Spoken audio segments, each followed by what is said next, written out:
De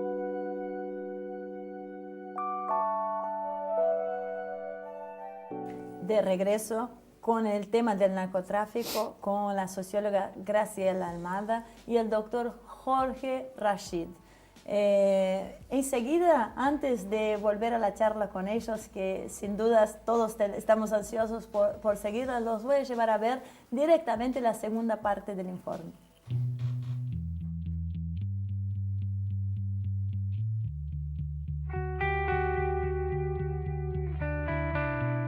El narcotráfico, junto con la industria del armamento, representa el negocio más lucrativo del planeta. Un comercio global de cientos de miles de millones de dólares anuales. Debe necesariamente de contar con una ingeniería financiera adecuada. ¿Quiénes son los grandes beneficiarios de este negocio entonces? Resulta difícil de creer que las pandillas callejeras lo sean.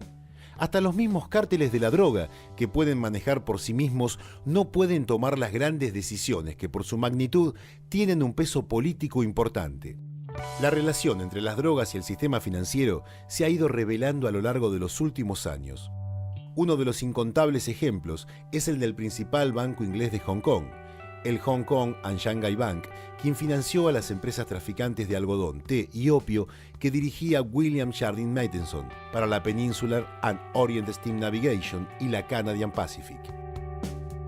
En la actualidad, el sistema financiero internacional resulta una parte esencial del circuito para hacer desaparecer los cientos de miles de millones de dólares generados por la industria del narcotráfico.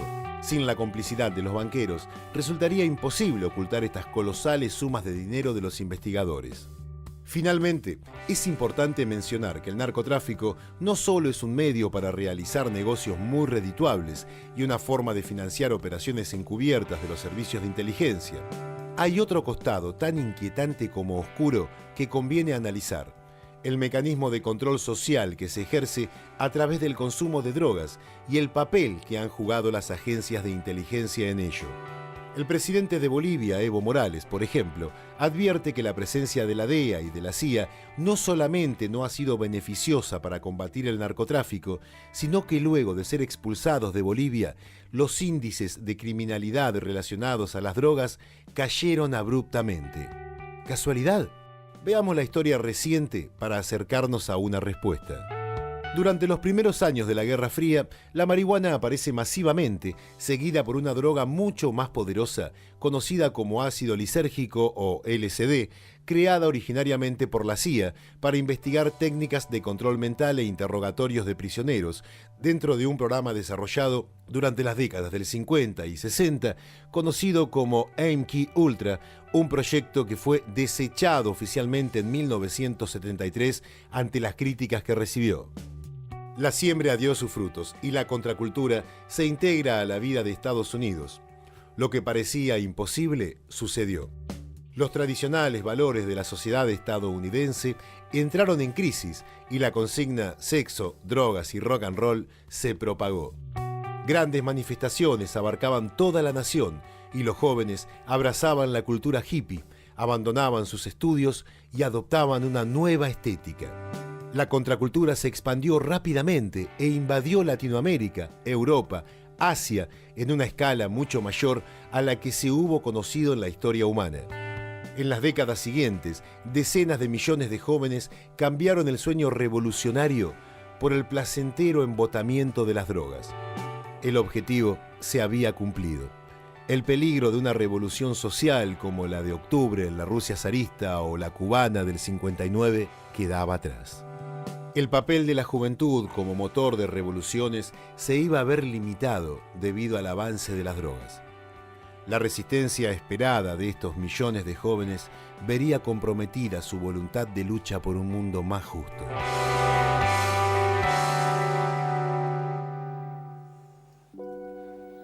¿Cuál es el papel de los organismos de inteligencia en esto? Hablamos algo de la DEA, que es algo que orilla lo que es la inteligencia, pero nos mencionamos a la CIA, pero también juega el Mossad, juega el MI6. ¿Qué es lo que sucede atrás de esto? ¿Cuánto se maneja políticamente desde la inteligencia y con qué objetivos? Juegan todos juntos. Los que forman parte, diríamos, en Argentina del mismo palo, juegan todos juntos. Esto se ve muy claramente en todos los informes que ustedes pueden buscar en la Revolter, Tizán, sobre lo que está sucediendo en los países árabes, en la caída de Libia. Incluso ustedes pueden verlo muy bien, como después de las Torres Gemelas, los dos países involucrados no son tocados, Pakistán y Arabia Saudí no son tocados. Entonces uno dice, ¿cómo no? Los principales protagonistas de las Torres Gemelas no son tocados. Bueno, justamente es porque de ahí salió el financiamiento, de ahí salieron incluso hasta los pilotos que pilotearon esos aviones. Lo cual implica que uno tiene que tener, digamos, en cuenta que hay toda una política supranacional que está dominando el mundo, que son justamente los flujos financieros. Y si estamos hablando que los flujos financieros tienen origen en estos sectores, yo te decía antes el tema, ¿qué tiene que ver el ISIS con la hepatitis C? Digamos, para poner una parábola. Sí. La hepatitis C es un descubrimiento de hace 3 años, una de las pocas drogas que cura, hace muchísimos años que no se descubre de casualidad, y la compraron al investigador egipcio que la descubrió investigando HIV, $11.200 millones, la patente. La patente. La compró un laboratorio que no existe, no tiene laboratorio. ¿De quiénes son? ¿Quiénes son los dueños de la patente? Paul Singer y Donald Rumsfeld. Terminamos siempre con los mismos nombres. Entonces, este tipo de personajes, ¿por qué compran la patente? Porque es una forma de controlar poder. Dividieron el mundo en 3 categorías: de alta renta, renta media y renta baja. El mismo comprimido vale $1.000 en lo de alta renta, $100 en lo de renta media y $10 en lo de renta baja. Entonces, esta inteligencia que estamos hablando es la que después del no al ALCA produce el avance sobre América Latina. Esta inteligencia es la que produce la Alianza Transpacífico para bloquear el Banco Interamericano de Infraestructura de los chinos, que adelantan en su estrategia al 2027 para instalar el yuan frente a la debacle europea. Y esto no es ajeno a una estrategia de poder cimentada en un mismo objetivo, que es que ya lo vivimos, en la década 90 lo vivimos, y que ahora vuelve a replicarse avanzando sobre, porque así como decimos de la droga, lo que decía acá la compañera sobre el tema de lo que vale la droga, la coca, también tenemos la reserva de litio, de restos fósiles y de agua dulce, más los pasos oceánicos, más la Antártida que se discute el año que viene. Todo esto es un combo donde la inteligencia de estos sectores está con una planificación estratégica a la cual nosotros obviamente estábamos dando respuesta del UNASUR, como decía Damián, el Instituto de Defensa del UNASUR, el Instituto de Salud del UNASUR, tratando de tener el Banco del Sur para dar una respuesta a esto, pero que obviamente fuimos vencidos transitoriamente en la última etapa. Y Graciela, ¿viene por nosotros? Viene por nuestra región, porque hay una triste realidad y que me gustaría que me responda, que es la relación entre el narcotráfico y la pobreza, ¿no? Porque como decía un principio, es el pueblo el que se ve afectado por esto. Bueno, México tiene 70.000 muertos o más, por ser, ellos dicen, tan lejos de Dios y tan cerca de Estados Unidos, ¿no? Claro. Es una frase de un escritor mexicano. Sí. Porque, bueno, ellos tienen más que problemas de consumo, tienen problemas de que están en la frontera. Entonces todo lo que tiene que ver la lucha de tráfico ocurre en ese territorio. Yo creo que digamos, desde un pensamiento nacional, popular, soberano, es definitivamente necesario recuperar el propio diagnóstico acerca de los problemas de las drogas, ¿no? Un poco desnaturalizar el discurso bastante naturalizado, por eso hay que desnaturalizarlo, de lo que es el narcotráfico. Se habla del narcotráfico y todo el mundo supone una serie de cosas, y la verdad que lo que implica es bastante lejos de lo que se supone que es. Sí. Esto tiene que ver con control social, tiene que ver con controlar las policías. Ojo que acá hay una cuestión de militarización pero también hay una cuestión de la gestión de las policías. Las policías son locales desde el punto de vista regional, ¿no? Provincial en Argentina.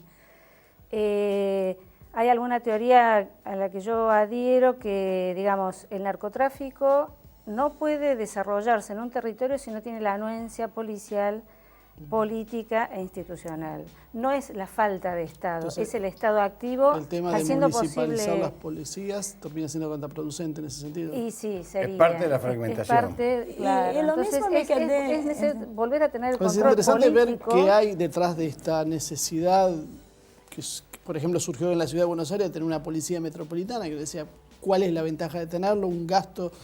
Me quedé pensando en lo de la naturalización de las cosas, ¿no? Porque uno naturaliza el narcotráfico, naturaliza que los chicos se vayan a un boliche a drogarse, porque en el último inconveniente que tuvo donde murieron los chicos... Sí, por las fiestas electrónicas. Claro. ¿Qué es lo que pasa con la sociedad que necesita esa salida? Hay una cultura dominante, instalada.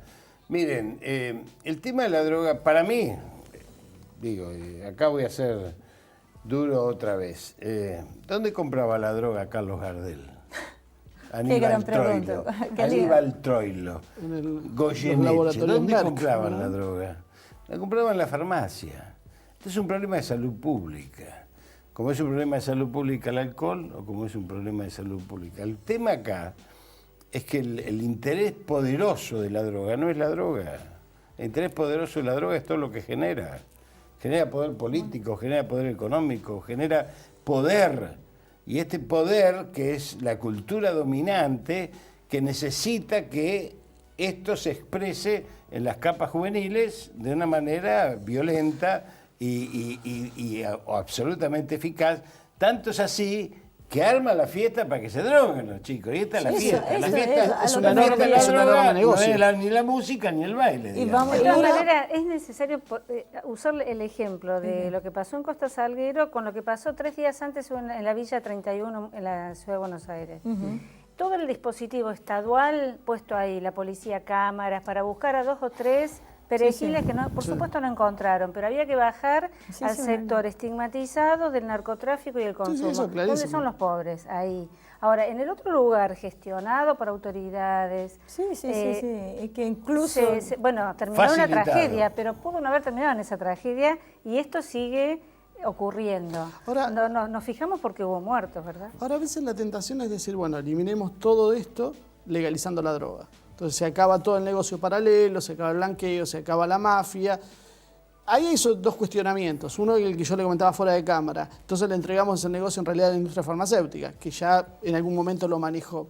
Y el otro tema son los antecedentes. Ya lo tiene. Ya lo tiene. Bueno, ya lo tiene. Es más, la industria farmacéutica, perdón, la industria farmacéutica todos los días te está poniendo en la pantalla de televisor, ese que ahora nos está filmando, cómo vos tenés que drogarte para andar bien. Doctor Rachid, sobre la industria farmacéutica vamos a hacer un programa especial para tratar. ¿Que me calle? Yo le digo... ¿Eso significa que me calle? ¿Cómo te lo dirás vos en casa, no es cierto? Que no lo cuente. Es el anticipo para el programa que vamos a hacer sobre la industria farmacéutica. Vos tenés hoy una publicidad de medicamentos que te incita a drogarte. Entonces, termino con este ejemplo. ¿Cómo no? Vos que sos más joven, le decís a los chicos, miren chicos, no me fumen el porrito porque es la puerta de entrada a la droga. Todo miedoso. Y el nene a la noche te ve a vos que te tomas una pastilla para dormir, otra para levantarte bien. Tu marido se toma la azul, la amarilla, la roja, se toma todas las que encuentra por ahí. Y a la mañana te dice, toma esto que vas a andar mejor en la escuela porque se te enciende el bocho. Pero ¿qué es lo que falla en la sociedad entonces para que todo el mundo necesite estar bajo efecto de drogas para poder vivir? Bueno, no es todo el mundo tampoco. Bueno, buena parte. En las ciudades cada vez más. No se puede vivir sin tomar un analgésico para dolor de cabeza, la mitad de la población. Es el país que más consume en el mundo en relación a la inversión total en salud. 32% del gasto de la inversión total de salud se la lleva a los laboratorios. Pero entonces, ¿qué vamos? A un modelo socioeconómico que nos está destruyendo como seres humanos. Entonces, la raíz del problema está ahí. Así es, un modelo neoliberal absolutamente contrario a esto que decía muy bien la compañera y que yo lo comparto, que la epidemiología, el diagnóstico tiene que ser americano, criollo, moreno, profundo, nuestro, y tenemos que construir pensamiento desde acá, no desde afuera, ni mucho menos recibir protocolos y recetas hechas de otras experiencias afuera, porque en realidad América Latina es un mundo en sí mismo y somos capaces de construir nuestros propios ejes de desarrollo. Ahora, yo creo que dentro del sector nacional y popular hay que hacer una buena autocrítica en ese aspecto, porque se están tomando muchas experiencias europeas, como en este aspecto y en otros, como las verdades absolutas, se implantan modelos que tal vez funcionan en Europa, que muchas veces no funcionan, que se ha traído un montón de inconvenientes, y nos olvidamos de buscar realmente en nuestras raíces y en nuestra idiosincrasia las soluciones. Bueno, nosotros tenemos una construcción del pensamiento biocéntrico, a diferencia de los modelos eurocéntricos que son absolutamente materialistas. Y esto me parece que es la gran confrontación filosófica, política y doctrinaria que tenemos con ese tipo de pensamiento. Bueno, ya no tenemos más tiempo, así Ya que ya nos quedamos sin tiempo. Vuela, el tiempo de la televisión vuela. Otra vez, ¿no es cierto? Necesitamos sponsor para hacer por lo menos por 2 horas más. Seguimos tocando temas, ya nos quedamos en la industria farmacéutica, todos los programas voy a llamar un sponsor diferente, bueno, así que no antes queda de ir, yo les pido una pequeña reflexión de cada uno de no más de 30 segundos, pero con una pregunta. El doctor Fernando Buenavant advierte que el narco está creando su propia cultura, ¿no? La cultura narco que ya está en los medios de comunicación, novelas, poniéndolos como ser algo. O sea, ¿cómo lo ven ese tema? Para cerrar los 30 segundos cada uno. Yo lo digo con todas las letras, no es el narco, es el poder político. Muy contundente. Yo creo que el ejemplo que vos ponés tiene que ver con poner el problema en el lugar donde no está. Entonces se muestran estos personajes que hasta caen simpáticos después de Para eso 5 lo que él capítulos, denuncia, lo ponen a pero Pablo nadie habla de Escobar los como bancos y Che del Guevara, sector poco menos. financiero, que es el verdadero El que promotor, facilita, lubrica el digamos, ¿no? negocio, si no sería imposible. Hay llevarlo que a hacer cabo. la próxima vez programa dedicado a cada sector para no abrir tanto, para aclarar bien ese tema. Es Muchísimas que gracias. lo que Marcelo, pasa es tu cierre de entrelaza. 30 segundos. Ya estás No, con gastando. respecto al tema del narcotráfico, yo creo que lo que estábamos hablando antes, creo que la clave pasa por ahí, pasa por el tema del modelo socioeconómico que vivimos. Creo que es un modelo que es destructivo, nos destruye como seres humanos, nos da solo herramientas materialistas, eso tiene un costo y ese costo lo tratamos de amortizar con las drogas legales, ilegales, como sea, el alcohol o la mezcla de todo un poco. Creo que la cosa pasa por ahí y sin cambiar ese modelo no va a haber solución. Muchísimas gracias a ambos, Gracias a ustedes. realmente un placer enorme escucharlos y aprender tanto. Nos y faltó bueno, el vino, te aviso. Nos faltó una buena copa de vino como buen argentino, pero es Sí, bueno aparte escuchar. para que sea el doctor un poquito más claro en lo que dice, a veces no se le entiende lo que Claro, dice. pero ¿no? corrigiendo Muy eso está todo sutil. bien. Eso es traductor. Muy bien, Graciela, muchísimas gracias, De nada, muchísimas un gracias, placer. doctor Rashid. Bueno, muy bien, realmente un programa más que interesante. Muchísimas gracias nuevamente a todos ustedes por acompañarnos todas las semanas. Esperamos sus comentarios en nuestro Facebook y nos vemos en la próxima edición de Humo y Espejos.